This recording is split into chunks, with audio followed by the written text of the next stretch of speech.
최강욱 의원님. 법무부 장관님, 네. 아까 이제 송기현 의원님께서 질의하신 그 비공개 내규 있지 않습니까? 그 제정 과정이나 일자를 혹시 보고 받아서 자세히 알고 계십니까? 뭐 경위 정도야 알고 있습니다. 일자까지 정확하게 기억하고 있지 못합니다. 2021년 그러니까 금년 1월 21일 날 공수처가 출범했습니다. 그리고 2월 1일 날 비공개 예규를 제정을 합니다. 열흘 만에 한 거잖아요. 그게 이제 당시에 윤석열 총장의 징계 혐의 중에 징계 청구 사실 중에 가장 불법성이 높은 것으로 법원도 가처분 사건에서 인정한 판사 사찰권 뭐 이런 것들이 포함된 내용이지요. 이거를 처리하는 과정에서 2월 1일 날 예규를 제정하고 2월 8일 날 무혐의 처분을 합니다. 이게 지금 대검에서 비공개 예규를 제정하면은 법무부는 다 그걸 파악하고 내용을 알고 계십니까? 모르는 겁니까? 절차상이나 규정상으로. 제가 취임하고서는 대검 예규들이 뭐 제대로 보고돼 있지 않았습니다. 최근에 언론에 공개가 되면서 보고가 됐습니다. 그러니까 아예 시스템이 없는 것 같아요. 저보다는 언론이 먼저 합니다. 장관님이 검찰 사무의 감독자로서 지휘감독자로서 그걸 모르신다는 게 이해가 가십니까, 장관님? 이게 국민한테도 비공개하고 잘 아시는 것처럼 법무검찰개혁위원회에서도 이 문제를 지적했는데도 불구하고 아무 개선이 없고 장관님께도 보고가 안 되고 자 내부적으로 형사정책 담당관실을 소관으로 해서 대검에서 이 비공개 예규를 제정했는데 이거를 총장 결재 없이 총장 보고 없이 할 수 있겠습니까? 뭐 그렇지 않을 거라고 생각합니다. 그렇지 않죠. 예. 그 자기 사건에 대해서 자기가 면죄부를 줄 수 있는 예규를 만들고 자기가 결재하고 자기 부하가 무혐의 처분하고 아까 장관님께서 말씀하신 것처럼 행정 규칙에 불과한 것을 공수처법을 정면으로 어기고 좀 이런 짓을 하고 나갔단 말입니다. 근데 앞으로도 지금 법무부에서는 비공개 예규를 확인할 수 있는 방법이 없다는 건가요? 존경하는 최강욱 의원님과 뭐 역사성이라는 게 있지 않습니까? 제가 장관 취임 전에 스토리에 대해서는 제가 자세히 알지 못하고 제가 장관 취임한 뒤로의 여러 가지 역사적인 맥락들이 있었습니다. 그 과정에서의 한 일환이라고 생각하는데 장관님께서 바로 잡으셔야 되지 않겠습니까? 충분히 공감하는. 예. 아니 중앙부처 산하의 외청에 지금은 행정규칙이 좀 있는데 그걸 달라졌습니다. 모른다는 게 자 그다음에요. 새 총장 임명 이후로는 네. 그러한 분위기는 달라졌습니다. 확실하게 좀 바로 잡아주시고 시스템을 만들어주시기 바라겠습니다. 공수처장님, 네, 지금 말씀드린 이 예규의 존재에 대해서 언제 아셨습니까?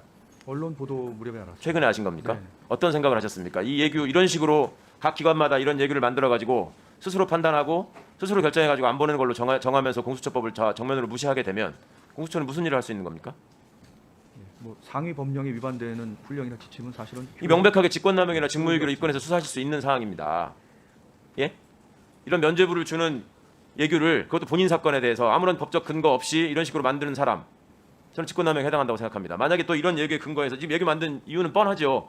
이걸 그냥 공수처로 보내지 않고 사건을 없애야 되겠는데 그냥 없애버리면 명백하게 법 위반이 된단 말입니다. 그러니까 어떤 검사가 그걸 하려고 하겠습니까? 그러니까 뭔가 비빌 언덕은 만들어줘야 되겠고 그러니까 이 예규를 만든 것입니다. 그렇지 않겠습니까? 이거를 공수처가 뻔히 알면서 그냥 눈 뜨고 당하신다. 이게 공수처가 그러면 무슨 역할을 할 수 있겠습니까? 다시 문제의 말씀드리면- 심각성을 확실하게 인지하고 계십니까? 네, 상위 법령에 위반된 훈령. 자, 공수처의 검찰이 지금 제가 상반기에 인지 통보한 사건이나 이첩 통보한 사건 숫자를 보니까 경찰은 127건을 인지 통보를 하고 이첩을 32건을 했어요. 검찰은 인지 통보한 게 13건뿐이에요. 이런 식으로 지금 내규를 만들어 가지고 공수처 권한을 정면으로 제약하는 공수처법을 어기는 행동을 하고 있는데 이 공수처에 합당한 권한이 없다면 모를까? 이거는 중앙행정부처에다가도 문제를 제기하시고 명백한 근거 규정들이 있는데 국회에도 상세하게 보고를 하시고 그렇게 바로잡아야 되지 않겠습니까? 저희가 검토해서 적절한 방안을 찾아보겠습니다. 자, 감사원장님께 여쭤보겠습니다. 감사원의 권한을 보니까요. 네. 감사원법 20조 권한이 아니고 임무라고 돼 있습니다. 행정기관 및 공무원의 직무를 감찰하여 행정 운영의 개선과 향상을 기한다. 이렇게 마무리됩니다. 20조가. 앞에는 결산감사, 회계감사 이런 얘기가 나오고요. 잘 알고 계시죠? 네. 자, 지금 행정부처 간에 말입니다. 예규를 제정할 때 대통령 훈령 발령 및 관리에 관한 규정, 국무총리 훈령의 발령 및 관리에 관한 규정 뭐 이런 것들이 있을 때 관련 기관 간에 충돌될 수 있는 예규를 서로 제정할 수 있잖아요. 그렇습니다. 예, 이럴 때는 협의를 의무적으로 하도록 돼 있습니다. 네. 그리고 법제처에서 그것들을 다 통화해서 관리하도록 돼 있거든요. 근데 제대로 이루어지지도 않고 지금 방금 들으신 것처럼 이렇게 법에 정해진 타기관의 권한을 정면으로 훼손하는 것을 행정 규칙으로 만들어 가지고 한단 말입니다. 이런 부분이 감사원의 직무감찰 대상에 해당합니까? 해당하지 않습니까? 훈령이나 이런 예규들의 상호 충돌 부분은 뭐 저희들이 아니요, 충돌이 아니라 위법성이 명백한 행정 규칙을 제정하고 그것을 통해서 권한을 남용하는 경우.